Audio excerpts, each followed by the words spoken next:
சாலை குற்றப்பதிவுகளுக்கான சம்மன்கள் செலுத்தப்படாமல் நிலுவையில் இருந்தாலும் ஊடி 95 பெட்ரோல் சலுகை பாதிக்கப்படாது என போக்குவரத்து அமைச்சு உத்தரவாதம் அளித்துள்ளது. இந்த இரண்டு அமைப்புகளும் தனித்தனியாகும், நேரடி இணைப்பை கொண்டிருக்கவில்லை.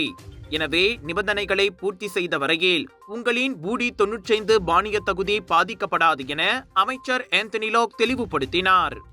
ஊடி 95 பெட்ரோல் சலுகைக்கு மைகாட் மூலம் உறுதிப்படுத்தப்பட்ட மலேசிய குடிமக்களாக இருப்பதோடு செல்லுபடியாகும் ஓட்டுநர் உரிமம், அதாவது அதிகபட்சம் 3 ஆண்டுகளுக்கு மேல் காலாவதியாகாத உரிமத்தை வைத்திருக்க வேண்டும் என்பதை அவர் சுட்டிக்காட்டினார். ஆகவே சம்மன்கள் செலுத்தாமல் இருந்தால் ஊடி 95 பெட்ரோல் சலுகையை அனுபவிக்க முடியாது என சமூக ஊடகங்களில் பரவும் தவறான தகவல்களை நம்ப வேண்டாம் என அவர் கேட்டுக்கொண்டார். ஆனால் அதற்காக சம்மன்களை கிடப்பில் போடக்கூடாது.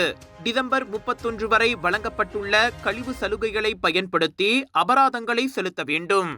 காரணம், சம்மன்கள் நிலுவையில் இருந்தால் ஓட்டுநர் உரிமம், சாலை வரி போன்றவற்றை புதுப்பிக்க முடியாமல் கருப்பு பட்டியலில் சேர்க்கப்படலாம் என்பதை அவர் நினைவூட்டினார்.